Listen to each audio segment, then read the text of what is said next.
Hi friends, welcome to PR waterproofing solution. ഒരുപാട് സ്വപ്നങ്ങൾ കൊണ്ട് പണിയുന്ന ഒരു സ്വർഗമാണ് ഒരാൾക്ക് ഒരാളുടെ വീട് എന്ന് പറയുന്നത്. അപ്പോൾ ആ വീടിൽ പെട്ടെന്നൊരു ഡാമേജ് വന്നാൽ അത് ഒരാൾക്കും സഹിക്കാൻ പറ്റുന്ന കാര്യമല്ല അല്ലേ. നമുക്ക് നമ്മുടെ വീടിനെ സംരക്ഷിക്കാൻ വേണ്ടിയിട്ട് ആദ്യം നമുക്ക് ചെയ്യാൻ പറ്റുന്ന സ്റ്റെപ്പാണ് വാട്ടർ പ്രൂഫിംഗ്. വീടിൻ്റെ സ്ട്രക്ചർ വർക്ക് കഴിഞ്ഞ ഉടനെ തന്നെ പ്ലംബിംഗ് വർക്കുകളും അതുപോലെ പ്ലാസ്റ്ററിങ്ങും ഒക്കെ കഴിഞ്ഞ ഉടനെ തന്നെ വാട്ടർ പ്രൂഫിംഗ് ബാത്റൂമിനകത്ത് ചെയ്യുക എന്നുള്ളതാണ് നമുക്ക് വീടിന് വേണ്ടി എടുക്കാൻ പറ്റുന്ന ഏറ്റവും മികച്ച തീരുമാനം. കാരണം വാട്ടർ ലീക്കേജ് കൊണ്ടുണ്ടാകുന്ന ഡാമേജസ് ആണ് ബലക്ഷയം തന്നെ ഉണ്ടാക്കാനുള്ള ഏറ്റവും പ്രധാനപ്പെട്ട ഒരു കാരണം.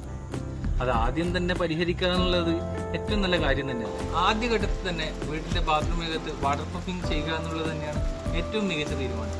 ലീക്കേജ് വന്നിട്ട് ചികിത്സിക്കുന്നതിനേക്കാൾ നല്ലതല്ലേ ലീക്കേജ് വരാതെ നോക്കുന്നത്. വാട്ടർ പ്രൂഫിംഗ് ചെയ്തു കഴിഞ്ഞാൽ ബാത്റൂമിനകത്ത് അതൊരു ബാരിയറായി നിലനിൽക്കുകയും വാൾസിലേക്കും പിന്നെ ഫ്ലോറിലേക്കുള്ള വാട്ടർ ലീക്കേജ് അതുവഴി തടയാൻ നമുക്ക് സാധിക്കും. അതുകൊണ്ട് വീട് പണിയുടെ ആദ്യഘട്ടം തന്നെ വീട്ടിൽ ബാത്റൂമിലൊക്കെ വാട്ടർ പ്രൂഫ് ചെയ്യാൻ വേണ്ടിയിട്ട് എല്ലാവരും ശ്രദ്ധിക്കുന്നു പ്രതീക്ഷിക്കുന്നു.